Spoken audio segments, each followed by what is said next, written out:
오늘 이 시간은 온전한 헌신이라는 제목으로 말씀 은혜를 나누도록 하겠습니다. 오늘 본문은 예수님의 장례를 도운 두 사람이 등장합니다. 한 사람은 아리마대 사람 요셉이고 한 사람은 니고데모입니다. 이 아리마대 사람 요셉과 니고데모는 아주 비슷한 성향의 사람입니다. 뭐 차이점이 있다면 이 아리마대 사람 요셉은 쉽게 말하면 지방 유력한 가문의 사람입니다. 쉽게 말하면 지방 귀족 출신이라고 해야 될까요? 이 아리마대라는 곳이 어디냐? 라마다임 소빔이라는 곳입니다. 라마다임 소빔이 어딘지 아십니까? 누구의 고향인지 아십니까? 사무엘의 고향입니다. 사무엘이 누굽니까? 한나의 아들이고 사울과 다윗을 왕으로 세운 제사장이죠. 그러니까 이 라마다임 소빔이라는 지역은 옛날부터 사무엘 이후로 굉장히 유력한 집안의 출생지요. 굉장히 우리로 말하면 안동김씨 뭐 이런 거라든지 이렇게 유력한 가문이 사는 동네였다라는 거예요. 그러니까 거기 안동김씨, 안동 출신 이러면은 저 사람 예의 바르네, 뭐 하네. 밀양박씨, 점잖은 사람이네, 뭐 이렇게. 참고로 제가 밀양박씨입니다. 뭐 그런 식으로 저 사람 정말 안동김씨네, 밀양박씨네, 이런 식이 아리마대 요셉이다 이 말이에요. 그래서 아리마대 요셉은 자기 집안의 권위가 있는 사람이에요. 이 니고데모는 뭐 그런 거는 어디 출신인지가 나오지 않으니까 우리가 알 수가 없습니다만은 이 니고데모를 우리가 알 수 있는 게 뭐죠? 바리새인이다 그랬어요. 니고데모는. 바리새인은 예수님 당시에 6,000명밖에 없었습니다. 그러니까 바리새인이 많지가 않았어요. 그리고 이 바리새인들은 학자들이었습니다. 율법을 연구하고 가르치는 학자들이고 율법을 연구하고 가르치는 것뿐만 아니라 스스로가 그 율법을 엄격히 지키는 사람들이 바리새인이었습니다. 그 중에 한 사람이 이 니고데모였다라는 거죠. 그러니까 이제 이 니고데모는 학자적 권위를 갖고 있었다면 이 아리마대 요셉은 집안의 권위가 있는 사람이었다는 그 차이점 빼고는 똑같습니다. 이 아리마대 요셉이나 니고데모나 어디서 알게 됐느냐? 이 둘이 같이 예수님의 장례를 치르러 온 걸 보면 둘이가 평소에 알던 사이라는 거 아니에요. 어떻게 알게 됐느냐? 뭐 예수님을 따라다니면서 알게 된 게 아닙니다. 이 사람들은 사내들인 공의회에서 알게 된 사이입니다. 우리를 말하면 국회죠. 이 두 사람은 유대 국회의원이었어요. 국회에서부터 알고 지내던 사람이에요. 근데 이 두 사람이 예수님의 말씀을 듣고 감명을 받고 예수님의 제자가 되었지만 유대인들의 눈치를 보고 있었기 때문에 그걸 드러내진 않았지만 이 두 사람은 서로가 서로에 대해서 알고 있었다. 아리마대 요셉도 저 니고데모라는 사람이 예수님을 존경하는 사람이구나. 또 니고데모도 저 아리마대 요셉이 예수님의 제자구나. 이렇게 서로 알고 지냈던 것이죠. 그리고 이 두 사람은 다 부자입니다. 아리마대 요셉도 부자입니다. 왜? 자기 개인 무덤을 갖고 있어요. 제가 성지순례를 갔는데 페트라라는 곳을 갔습니다. 요르단에 있는데 좁은 길을 따라 들어가면 넓은 공터가 있는데 아주 화려한 건물들이 있어요. 그 건물은 이렇게 지은 게 아니라 이렇게 절벽을 파서 안쪽에 지어놓은 거예요. 절벽 안쪽에다가. 그게 뭐냐? 무덤이에요. 무덤. 귀족들의 무덤. 사람이 죽으면 거기다 넣어놓고 이제 뼈가 되면은 이제 뼈를 추려서 이렇게 항아리 같은 데 넣어놓고 또 그 집안 사람이 죽으면 또 이제 거기다가 사람 시체를 놓고 뼈가 되면 또 항아리 넣고 그런 식으로 하는 가족, 집안 무덤이 있어요. 근데 거기에도 보면 이렇게 신분의 차이가 느껴지는 게 신분이 높은 사람은 절벽 하나를 다 써요. 근데 신분이 낮은 사람들은 그냥 조그마한 구멍만 나 있습니다. 우리 저기 파고다 공원이나 탑골공원 가면은 비둘기집 있잖아요. 이렇게 동그랗게 해가지고 원통형으로 생긴 구멍만 뽕뽕뽕뽕 나 있는 거. 그런 비둘기집 같이 구멍만 뽕뽕뽕뽕 나 있어요. 거기다가 시체를 넣고 시체가 이제 다 부패하고 뼈만 나오면 항아리에 골라내고 이렇게 하는 거예요. 근데 이 아리마대 요셉은 아까 페트라의 큰 절벽을 다 차지하는 그런 사람처럼 자기 개인 집안 묘가 있었다. 그것도 어떤 묘다? 한 번도 쓰지 않은 거. 자기 죽으면 딱 들어가려고 만들어 놓은 거를 갖고 있었던 부자였다. 이 니고데모도 어떤 사람이다? 부자였다. 어떻게 알 수 있느냐? 오늘 보니까 예수님의 시신에 발을 여고 모략과 침향을 섞은 것을 100리트라를 갖고 왔다 그래요. 가격이 얼마인지는 잘 모르겠지만 엄청나게 비싼 가격이죠. 그렇게 할 정도로 이 사람들은 부자예요. 그래서 이 두 사람은 차이점이라고 하면은 이 아리마대 사람은 이 귀족적인 집안이 권위가 있는 사람이고 이 니고데모는 학자적인 권위가 있는 사람이다. 그 차이 빼고는 둘 다 이 권력이 높았다. 국회의원이었다. 또 둘 다 부자였다. 근데 애석하게도 둘 다 또 공통점이 하나 더 있어요. 그게 뭐냐? 예수님의 제자인 것을 숨겼다라는 거예요. 아리마대 요셉도 예수님의 제자였으나 은휘하였더라. 숨어서 예수님의 제자 역할을 했더라. 그렇게 돼 있고요. 니고데모는 잘 아시죠? 예수님께 질문하러 왔는데 밤중에 왔잖아요. 그래놓고도 이해가 안 돼서 예수님을 따라다니지 않았잖아요. 그러니까 이 두 사람은 안타까운 제자의 대명사가 되는 것이죠. 그래서 아마도 이 예수님께서 유대인들의 공격을 받을 때 예수님의 제자들 사이에서는 이 아리마대 요셉과 니고데모에게 부탁을 하는 사람도 있을 것입니다. 왜? 이 사람들은 유대 사회에서 리더니까. 요셉, 아리마대 요셉, 우리 예수님이 지금 유대인들한테 잡혀갔어요. 도와주세요. 니고데모, 당신 국회의원이잖아요. 당신 바리새인이잖아요. 바리새인들에게 우리 예수님을 좀 변호해 주세요. 근데 이 사람들은 뭐 하는 거예요? 노 하는 거예요. 노. 왜? 내가 살아야 되니까. 내가 신분이 국회의원이고 내가 부자니까 내가 바리새인이고 내가 유대 지도자니까 내 이 신분을 걸고 예수님을 따를 수는 없다라는 것입니다. 이럴 때 예수님을 따르고 예수님 앞에 올인한 제자들은 뭘 느낄까요? 박탈감을 느끼는 것입니다. 그리고 후회를 하는 것이죠. 나도 저 아리마대 요셉이나 니고데모처럼 저렇게 내 살 거 다 챙겨놓고 내 할 거 다 해놓고 예수님 따를 걸. 아유, 이 멍청한 놈, 멍청한 놈. 왜 집도 버리고 직장도 버리고 자녀도 버리고 예수님을 따랐을까? 오히려 상대적 박탈감이 주어지는 것입니다. 그런 계륵과 같은 존재가 이 아리마대 요셉과 니고데모였다는 거예요. 그래서 제자들에게 힘이 되어야 될 사람이 제자들에게 오히려 갈등하게 하고 제자들의 마음속에 독버섯을 심는 사람이 이 아리마대 요셉과 니고데모였다라는 것입니다. 그런데 이 아리마대 요셉과 니고데모의 끝은 어떻습니까?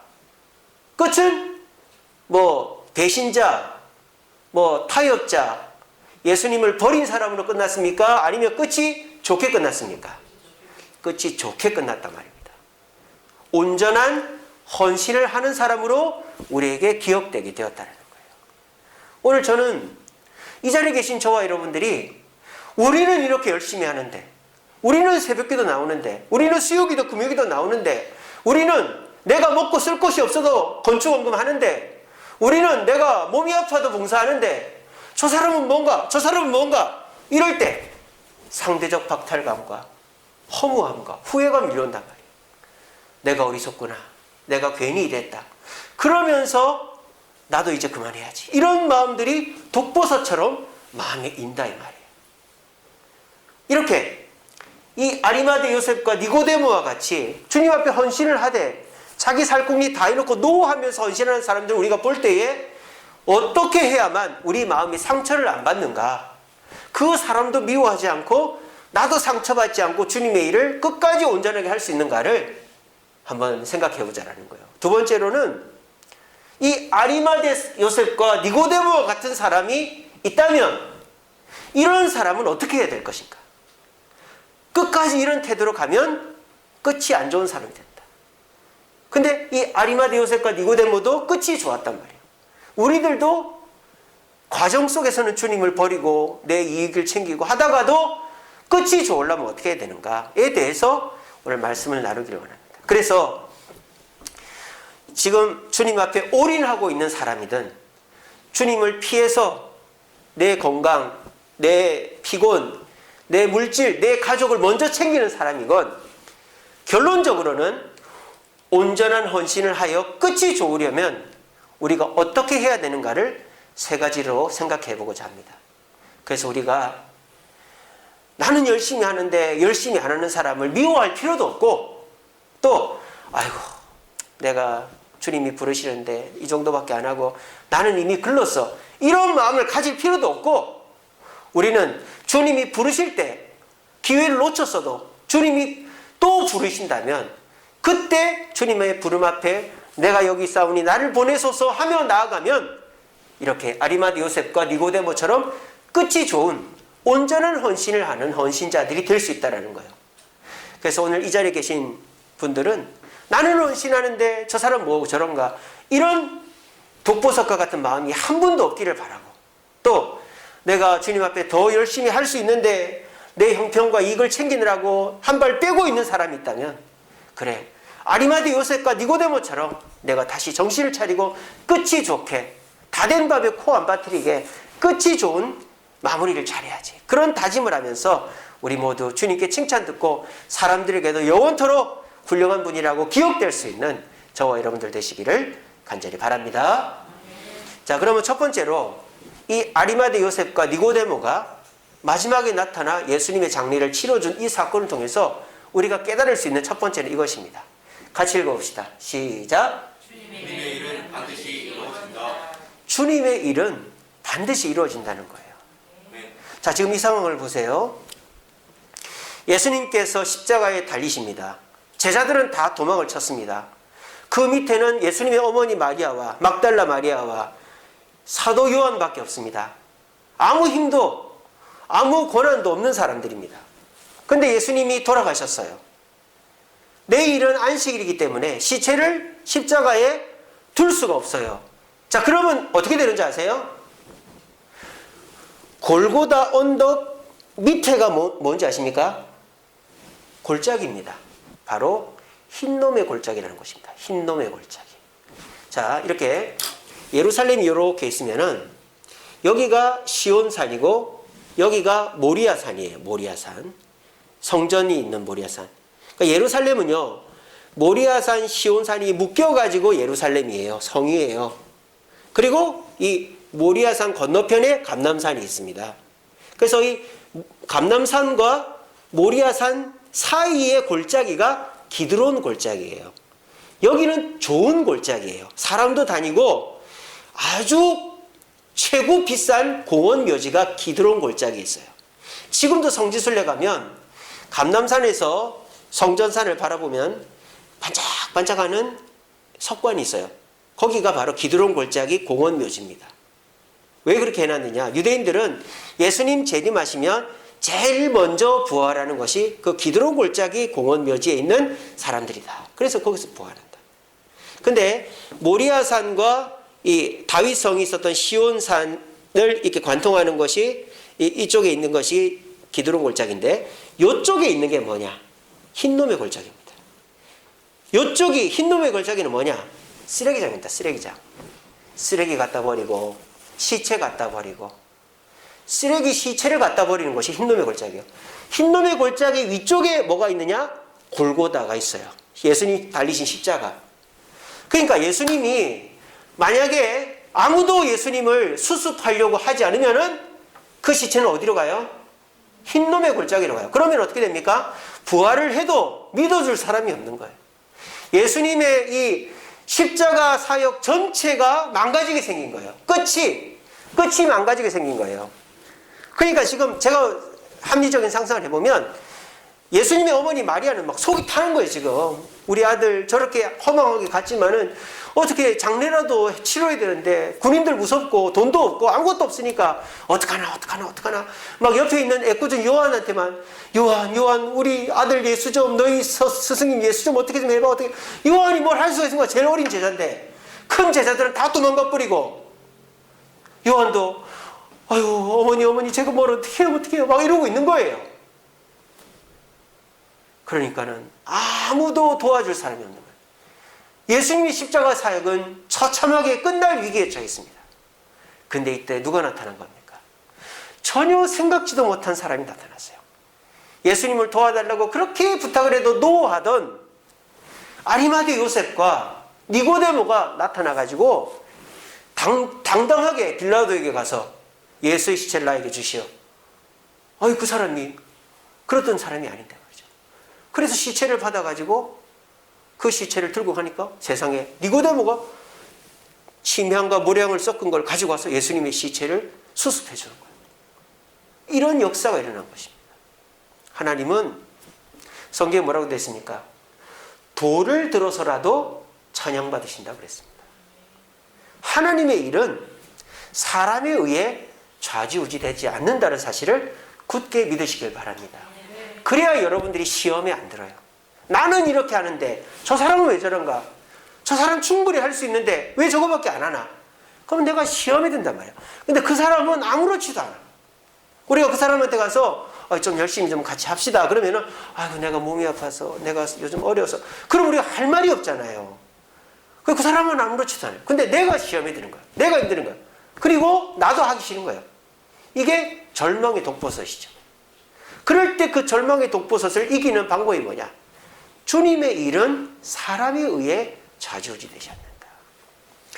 열왕기하 7장 말씀에 보면 이런 게 있습니다. 아람 군대에게 포위된 사마리아 성, 전에 말씀드렸죠. 너무 포위가 돼서 먹을 것이 없어서 애를 삶아 먹었다고요. 근데 엘리사가 뭐라 그랬습니까? 내일 이맘때 곡식이 정상 가격으로 팔릴 것이다 그랬습니다.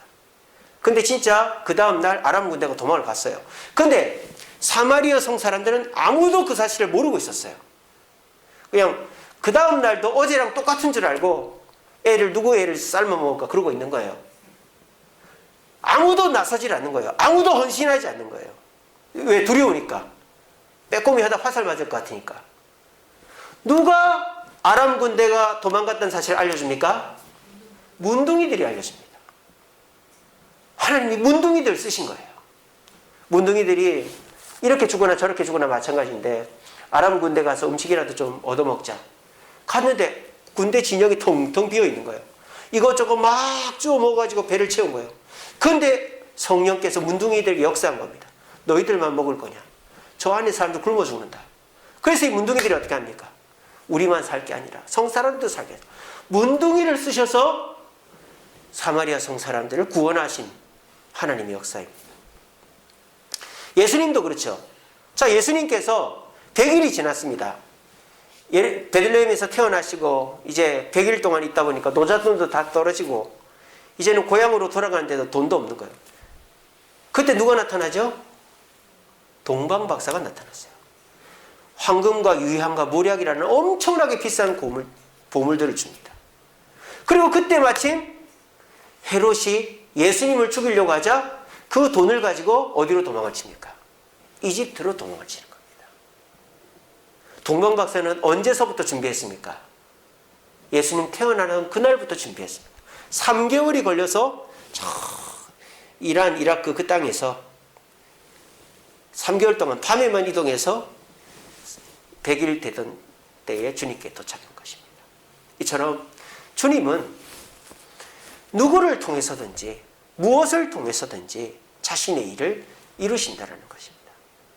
거기에 쓰임받는 자는 축복된 자고 거기에 쓰임받다가 탈락되는 자는 아쉬운 자고 거기를 거부하고 아예 막 협조도 안 하고 저주하는 자는 불쌍한 자가 되는 거예요.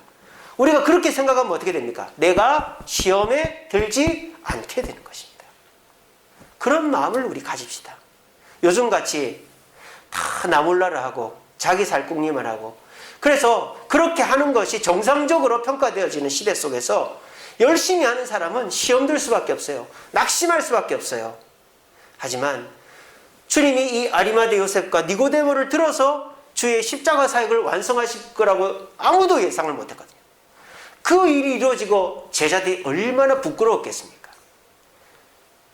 막 아리마대 요셉과 니고데모를 막 욕했던 그 제자들이 얼마나 부끄러웠겠어요.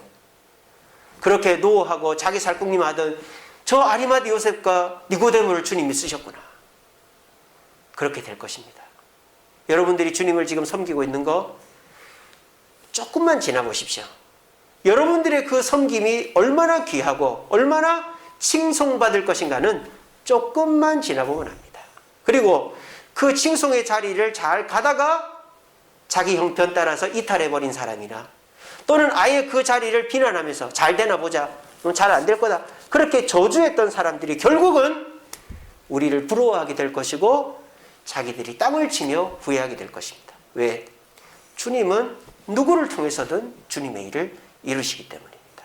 그러므로 지금 헌신하고 계신 분이 있습니까? 그러면 온전한 헌신을 하시기 바랍니다. 저 사람이 저만큼 한다고 10개 중에 한두 개 빼지 마시고, 잘하고 있다가 한두 개 빼지 마시고, 내가 원래 계획하고 주님이 나에게 요구하신 대로 끝까지 온전한 헌신을 하십시오. 그러면 여러분들은 모든 사람의 칭송과 하나님의 칭찬을 받게 될 것입니다. 하지만 사람들 눈치 보고 시험 들고 그래서 나도 안 할래, 그렇게 돼버리면은 잘 하다가 결과적으로 온전하지 못한 헌신을 해서 받을 상의 절반도 못 받는 결과가 오게 될 것입니다. 주님은 주님의 일을 사람에 상관없이 이루심을 기억하시고, 거기에 내가 쓰임받고 있다면 그것에만 집중하시고, 그렇지 못한 사람들 쳐다도 보지 마시고 주님이 나를 써주심에 감사하며 온전한 헌신을 할 수 있는 저와 여러분들 되시기를 간절히 바랍니다. 두 번째로 이 아리마대 요셉과 니고데모를 보면서 우리가 깨달아야 될 것은 이것입니다. 같이 읽어봅시다. 시작. 섬김의 기회는 누구에게나 있다. 이 아리마대 요셉과 니고데모가 십자가 밑에 있었다라는 기록은 있습니까? 없습니까? 없습니다. 이 아리마대 요셉과 니고데모도 예수님이 잡히시고 신문 받으시고 골고다 언덕에 십자가 지고 올라가시고 달리고 할 때 옆에 없었어요. 근데 예수님 돌아가시고 나타난 거예요. 여기서 우리가 뭘 알 수 있습니까? 갈등의 흔적을 알 수 있습니다. 계속 우리 하나님께서 성령을 통하여 이 요셉과 니고데모에게, 아리마대 요셉아, 네가 이때를 위해 준비되지 않았느냐?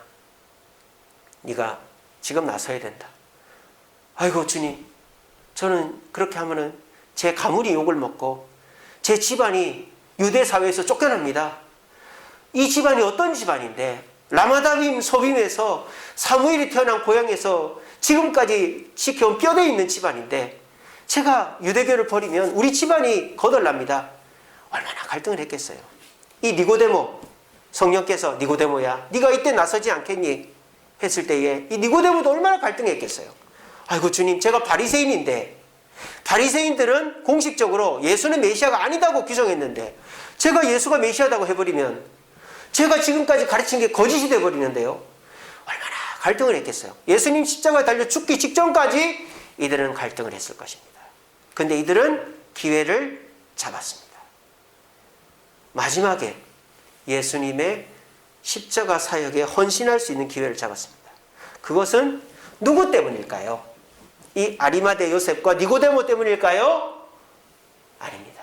우리 하나님께서 이들을 포기하지 않았기 때문입니다.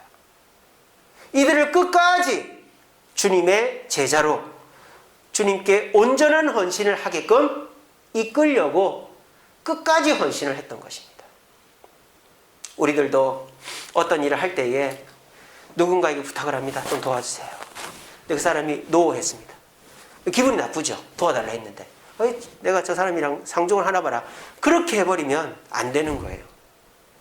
누군가가 노했다고 해서 그 사람이 100% 나를 안 도와주겠다고 생각하면 안 됩니다. 또 적당한 기회를 봐서 또 부탁하고 또 부탁하고 또 부탁하면요, 반드시 나와 관계가 있고 또 나에게 긍휼의 마음이 있는 사람 도와주게 돼 있어요. 제가 이번 건축할 때도 그런 걸 느꼈고, 한 번에 나에게 오케이 해주는 사람은 없었어요. 하지만은 계속 부탁하고 애쓰고 노력하니까 심지어는 민원인들도, 우리 교회 못 짓게 하는 민원인들도 마음이 움직여서 적절하게 우리의 청을 들어주더라고요. 이것이 무엇입니까? 내가 잘해서가 아니라 주님께서 그 사람들의 마음을 움직였기 때문입니다. 예수님께서도 사람을 끝까지 포기하지 않으신다는 것을 우리는 가룟 유다를 통해서 알 수 있죠. 가룟 유다는 이미 예수님에 대해서 반감을 갖고 있었습니다. 그리고 예수님을 팔 생각을 하고 있었습니다. 근데 그걸 예수님은 알고 있으면서도 끝까지 품고 있었습니다. 그래서 어떻게 합니까? 마지막 최후의 만찬 때 예수님이 마지막으로 기회를 주시죠. 내 이 떡을 받는 사람 중에서 나를 판다 그랬습니다. 자, 그럼 가룟 유다가 어떻게 해야 됩니까? 떡을 받아야 됩니까? 안 받아야 됩니까? 받아야 됩니까? 안 받아야 됩니까? 안 받아야 되죠. 예수님이 이제 떡을 떼서 이렇게 베드로부터 요한, 야고보, 안드레, 빌립 이렇게 줄 때 요한 가룟 유다에게 딱 주면 어떻게 됩니까? 주님, 죄송합니다. 제가 주님을 오해하고 미워했습니다. 그렇게 하면 되는 거예요. 그래서 우리가 성찬식 할 때 세례 교인이지만 자기 스스로 죄가 있다고 생각하는 사람은 성찬을 받지 말라고 하잖아요. 그게 성찬을 거룩하게 하는 것이거든요. 그게 바로 가룟 유다가 떡을 안 받아야 되는데 받은 것에 기인하는 거예요. 그래서 우리가 죄가 있는데 성찬을 받으면 그거는 죄를 짓는 것입니다. 그래서 내가 죄가 있으면 성찬을 안 받아야 되는 거예요. 그런 것처럼 이 가룟 유다는 마지막까지도 주님이 기회를 줬습니다. 그런데 이 가룟 유다가 어떻게 합니까? 자기의 속마음을 안 들키려고, 왜? 예수님이 공개적으로 떡을 받으면 나를 팔 사람 중에서 떡을 받으면 안 된다 그래 했기 때문에. 근데 그 떡을 받아서 먹고 그때에 마귀가 들어간 거예요. 그리고 나가버린 거죠. 그리고 가룟 유다는 어떻게 됩니까? 자살합니다. 그것도 어떻게? 목매어 죽었는데 비참하게도 주님이 돌보지 않으니까 그 줄이 끊어져 가지고 떨어졌는데 밑에 바위가 있었는데 배가 갈라져서 창자가 쏟아져 나서 죽어버렸어요. 얼마나 비참합니까? 주님의 마지막 기회를 붙잡지 못한 사람의 최후입니다. 주님은 마지막까지 우리에게 기회를 주십니다. 여러분, 주님이 우리를 사랑하시고 사랑 안 하는 것의 차이가 뭔지 아세요? 돈을 주고 복을 주고 성공하고 그런 게 아니에요. 주님의 품 안에 있으면 주님이 우리를 사랑하는 겁니다. 근데요, 우리가 주님으로부터 기회를 잃어버린다는 건 뭔지 아세요? 주님이 우리를 기억하지 못하면 잃어버리는 겁니다. 그래서 주님의 기억과 주님의 이 시선에서 벗어나면은 바로 마귀밥이 되는 거예요. 그럼 마귀는 우리를 정말 비참하게 뜯어먹는 것입니다. 오늘날 목사님들이나 교회 성도들 중에서도 끝까지 자기 죄를 시인하지 않고 자기가 아무 죄도 없다고 하는 사람 주님이 버리는 거예요. 사울 왕처럼. 그러면 악신이 들리고 막 자식한테 창을 던지고 옷을 홀딱 벗고 자고 완전히 망신 주는 거죠. 왜? 마귀가 그 사람을 좌지우지해버리니까. 가룟 유다가 그렇게 돼버린 거예요. 우리 주님은 그 가룟 유다에게도 마지막까지 기회를 줬습니다. 근데 가룟 유다는 그 기회를 붙잡았다 안 잡았다? 붙잡았다 못 잡았다? 못 잡았다. 근데 이 아리마대 요셉과 니고데모는 그 기회를 잡았다 못 잡았다? 잡았다라는 것입니다. 오늘 이 자리에 나오신 저와 여러분, 우리가 이런 마음을 가질 수 있어요. 아이고, 내가 이렇게 했는데 나는 글렀어. 그건 마귀가 주는 생각입니다. 우리 주님은 탕자가 돌아오면 원상복귀 시켜주는 것처럼 어떤 모양과 형편으로 있었더라도 주님 앞에 노 저는 안 해요 했던 사람이라도 끝까지 부르시고 끝까지 기회를 주십니다. 근데 마지막에라도 주님 앞에 죄인된 심정으로 나올 때 어떻게 될까요? 주님은 남들보다 더 높여주시는 거예요. 그런 대표적인 사람이 누굽니까? 예수님의 동생 야고보입니다. 예수님의 동생 야고보 뭐라 했습니까? 예수님한테 이랬습니다. 형님 메시아라면서요. 빨리 명절인데 예루살렘 가서 많은 사람들 인도하셔야죠. 지금 뭐 하고 있는 거예요? 예수님을 비꼬았던 형제 중에 하나가 야고보였습니다. 그런데 이 야고보가 예수님이 십자가에 달려 죽으실 때 누구도 원망치 않고 부활하시고 승천하신 걸 보면서 회개한 거예요. 예수를 믿게 된 거예요. 그래서 야고보의 별명이 뭐다? 낙타무릅니다. 얼마나 무릎 꿇고 기도를 했던지 이 야고보가 무릎이 낙타 무릎이 이렇게 관절이 굵잖아요. 그렇게 돼버린 거예요. 그러니까 초대교회 성도들이 베드로도 있고 요한도 있고 뭐 빌립도 있고 여러 사도들이 있는데 초대교회의 대장으로 지도자로 누구를 꼽은 거예요? 야고보를 꼽은 거 아닙니까? 이게 뭡니까? 예수님은 마지막까지 기회를 주신다 이 말이에요. 근데 그 기회를 놓치면 가룟유다와 같이 마귀에게 시달리다가 자살해버리는 사람이 돼버리는 거예요. 오늘 이 자리에 계신 저와 여러분, 혹시라도 내가 주님 앞에 아유 내가 이제는 뭐 부끄러워서라도 주님 못 섬기겠다 그런 마음들 가지고 계신 분 계십니까?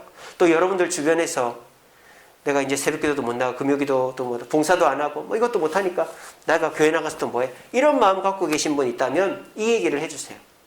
이 니고데모와 아리마대 요셉 얘기를 해주세요. 끝까지 주님 앞에 나서지 않던 저 사람이 마지막에 기회를 얻어서 주님 앞에 헌신한 것처럼 주님은 끝까지 기다려 주신다. 지금이라도 주님 앞에 헌신하자. 그렇게 하심으로 우리 주세움교회는 처음부터 헌신한 사람은 끝까지 헌신하시고 처음에는 막 거부하고 저주하던 사람이 중간부터라도 헌신하게 만들고 처음에 헌신하다가 중간에 포기하고 낙심해서 내려놓았는데 다시 헌신하게 해서 우리 주세움교회는 모두가 끝에 가서는 온전한 헌신을 하게 만드는 누구는 잘했다 누구는 못했다 이러지 마시고 나도 끝까지 가고 포기한 사람도 다시 땡기고 중간에 하던 사람도 다시 땡기고 해서 우리 주세움교회는 모두가 온전한 헌신을 하게 되는 교회 되기를 간절히 바랍니다. 마지막으로 우리가 이 아리마대 요셉과 니고데모를 통해서 알 수 있는 교훈은 이것입니다. 같이 읽어봅시다. 시작. 자, 여러분 예수님의 제자가 12명입니다. 기억나는 대로 얘기해 보세요. 베드로, 요셉, 야고보, 안드레, 또 유다, 가룟유다, 또 도마, 시몬, 또 바돌로메, 마태 이런 사람 생각 안 나죠? 자, 예수님이 12명인데 우리가 다 기억을 못 하잖아요. 베드로와 안드레, 야고보, 요한, 빌립과 바돌로메, 도마와 마태, 알페오의 아들 되는 야고보와 시몬과 다데오와 가룟유다라. 이렇게 해야 12명이 다 기억이 나. 한참 걸리잖아요. 근데 이 니고데모와 아리마대 요셉은 그 12명의 제자들보다도 우리가 기억에 남아요, 안 남아요? 남아요. 이런 거를 씬스틸러라 그러죠. 씬스틸러. 잠깐 나오는데 사람들의 머리에 딱 박혀 있는 사람. 요즘에 그 박성웅이라는 탤런트 아시죠? 박성웅. 그 사람이 신세계라는 영화에서 야, 뭐 담배 한 대쯤은 괜찮잖아? 그러면서 뭐 하기 딱 좋은 날이네. 뭐 그런 거 했었잖아요. 그런 한 장면이 너무 인상 깊으니까 그 사람이 지금 자동차 모델이 됐어요. 그거 가지고. 또 장항선이라는 탤런트가 있어요. 여러분 아시죠? 그 장항선이라는 탤런트가 태왕사신기라는 드라마에서 이거는 뭐 같은 소리야? 뭐 이런 거 한 거 있어요. 그게 인터넷에서 유명해져 가지고 광고를 찍었어요. 이런 거를 씬스틸러라 그래요. 근데 다른 얼마나 유명한 배우들이 많습니까? 기억이 안 나는데 그런 사람이 기억이 남는 거예요. 이 니고데모와 아리마대 요셉이 그렇다는 거예요. 왜? 기회를 잡았기 때문에. 주님이 하라고 했을 때 했기 때문에. 기회를 잡은 자는 기억에 남습니다. 근데 기회를 놓치는 사람은 아무리 많이 해도 기억이 안 남아요. 물론 꼭 기억에 남아야 된다 아니다. 그런 게 중요한 건 아니지만은 내가 기억에 남지 못하는 사람이 됐다면, 사람들에게 안 좋은 인상을 주는 사람이 됐다면 그 기회라도 잡아서 우리 인상을 바꿔야 되는 거예요. 그 대표적인 사람이 누굴까요? 삼손입니다. 삼손 어떻습니까? 인생 자체가 개차반이죠. 하나님이 주신 힘 갖고 자기 멋대로 살았어요. 근데 삼손이 맨 끝에 가면 어떻게 됩니까? 블레셋 사람들과 함께 죽었잖아요. 그 기둥을 무너뜨려가지고 몇천 명이나 같이 죽었죠. 그래서 삼손을 사사로 인정해 주는 것입니다. 이처럼 마지막이라도 기회를 잡은 사람은 끝이 좋게 된다. 근데요, 삼손과 정반대의 사람이 있습니다. 그 사람이 누구냐? 입다라는 사사입니다. 입다 누군지 압니까? 첩의 아들로, 기생의 아들로 태어나서 유대인들에게 버림받았던 사사예요. 근데 이 사람이 싸움을 잘하니까 유대인들이 이 입다를 불러다가 장군을 시켰어요. 근데 입다가 전쟁에 나가서 승리하고 돌아옵니다. 근데 그 이후로부터 몰락하는 거예요. 입다가 자기 이방인들과 하던 풍습을 생각이 나서 하나님께 잘한다고 내가 승리하고 돌아올 때 제일 먼저 나오는 사람을 하나님께 제물로 드리겠다. 이런 말도 안 되는 그 맹세를 해버린 거예요. 근데 보기 좋게 누가 나와요? 자기 딸이 나온 거예요. 근데 약속을 했으니까 어떻게 딸을 잡아 죽이는 거예요. 거기까지는 괜찮아요. 자기 실수를 인정하고 끝나면 되는데 입다 그때 헷가닥 해버리는 거예요. 기회를 잡았는데 사사로서 회복할 수 있는 기회를 잡았는데 헷가닥 해버리는 거예요. 어떻게? 그 에브라임 지파 사람들이 야 전쟁 나가는데 왜 우리는 안 데리고 가? 너희들 죽을래? 이렇게 했단 말이에요. 이따가 어떻게 했습니까? 이놈의 자식들이 누가 안 나온 거잖아 하면서 요단강 나루에서 십벌레 발음해라 그래가지고 에브라임 사람들 발음 못하면 에브라임 놈이거나 탁탁 죽여버린 거예요. 내전을 일으킨 거죠. 그래서 이 입다는 실패한 사사, 내전을 일으킨 사사, 자기 민족을 죽인 사사로 기억되는 것입니다. 여러분, 마지막에 어떤 기회를 잡고 어떤 사람으로 기억되느냐가 중요한 것입니다. 사람은 그래서 뭐가 좋아야 돼요? 끝이 좋아야 돼요. 아무리 과정이 좋아도 우리 조영기 목사님 얼마나 훌륭한 우리나라 최고의 목사님 아닙니까?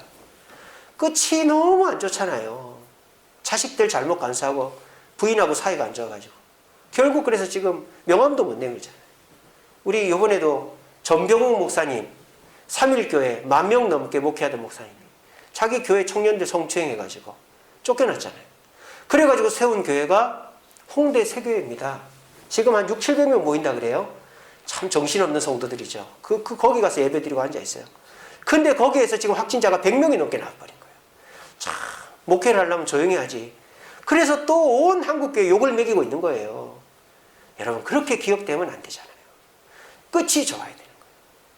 우리가 아무리 목회를 잘해도 끝에 가서 욕심부리고 끝에 가서 자기 멋대로 해버리면은 앞에 했던 목회가 다 허사가 돼버리는 것처럼 우리가 아무리 자식을 잘 키워도 자식 앞에서 잘못하면 그 자식이 또 잘못되면 우리가 지금까지 한 게 아무 소용이 없어져요. 끝이 좋아야 돼요. 근데 우리 주님은 그 끝이 좋게끔 기회를 주시는 거예요. 말씀에 순종해라. 기도해라.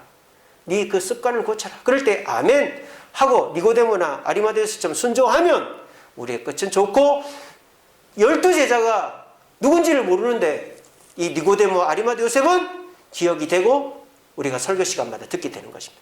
우리가 뭐 동화 설교합니까? 우리가 뭐 바돌롬의 설교합니까? 안 하잖아요. 근데 지금 아리마데 요셉하고 니고데모 설교하잖아요.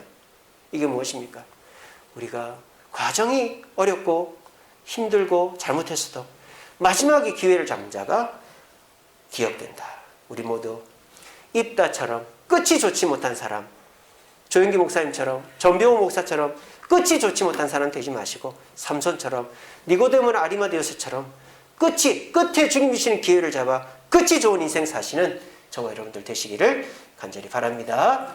말씀을 맺겠습니다. 우리 이 말씀 같이 읽어봅시다. 시작. 누가 우리를 위하여 갈고 내가 여기 있나이다. 나를 보내소서. 자, 이게 이사야 몇 장이죠? 몇 장이죠? 6장입니다. 이사야서는 1장부터 66장까지 6장에 가서야 하나님이 이사야를 부르십니다.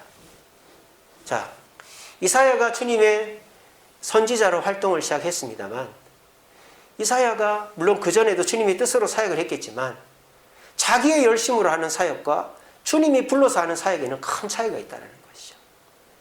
우리 모두 열심히 여기 오신 분들은 정말 우리 주세훈교회 보물 같은 분들이죠. 근데 과연 내가 주님이 부르셔서 주님의 뜻대로 주님의 일을 하고 있는가? 아니면 내가 하고 싶은 일을 하고 내가 원해서 하는 일만 하고 있지는 않는가를 돌아봐야 된다는 거죠. 근데 내가 하고 싶은 일을 하고 내가 원하는 일만 했을 때에는 뜻대로 안 되는 거예요. 남들에게 그 일을 통해서 실망도 없고 낙심도 없고 상처도 없고 그렇게 되는 것이죠. 그러면 사람이 주님 앞에 헌신을 안 하고 싶어지는 거예요. 온전한 헌신이 안 되는 것이죠. 오늘날 그런 사람들이 많습니다. 내가 하고 싶은 일, 내가 드러나는 일, 그런 일을 하다 보면 자연스럽게 그 일이 다 된다는 보장이 없단 말이에요. 잘 안 되니까 주님께 봉사하는 거 재미없네. 알아주지도 않고. 그 실망하고 낙심하고 상처받아서 봉사 안 하는 거예요. 나 안 할래. 그러면은 끝까지 못 가는 거죠. 주님의 기회를 못 잡는 겁니다. 그렇지만 주님이 부르실 때 이 일은 주님의 일이다는 확실히 느껴지고 주님이 부르실 때 이사야처럼 내가 여기 있사오니 나를 보내소서 하면은 그 일에는 기쁨이 있고 만족이 있고 성공이 있게 되어지는 것입니다. 여러분, 주님 앞에 헌신하는 그 헌신이 잘못된 게 아니라 내가 원하는 헌신을 하면 그 일에는 실망과 낙심과 상처가 있지만 주님이 부르시는 것에 온전한 헌신을 하면 기쁨과 만족과 성공이 있습니다. 우리 모두 주님이 부르시는 게 확실하다면 외면하지 맙시다. 다른 사람들 외면한다고 그거 신경 쓰지 마세요. 주님은 돌을 들어서라도 찬양받으시고 주님의 일은 누구를 통해서라도 완성됩니다. 근데 거기에 내가 쓰임받는다는 것은 축복이라는 사실을 기억하십시오. 그리고 내가 섬김의 기회가 그냥 나는 이제 글렀다라고 싶더라도 주님은 끝까지 기회를 주신 줄을 믿으시고 주님이 기회를 주실 때 그때 손을 잡으면 우리는 그 기회를 잡고 영원토록 기억되는 자가 될 수 있습니다. 우리 모두 주님 앞에 끝까지 순종하고 헌신함으로 끝이 좋은 인생, 주님 앞에 사람들 앞에 기억되어지는 주님의 일을 하심으로 온전한 헌신을 해서 기쁨과 만족과 성공의 헌신을 하는 저와 여러분들 되시기를 간절히 바랍니다.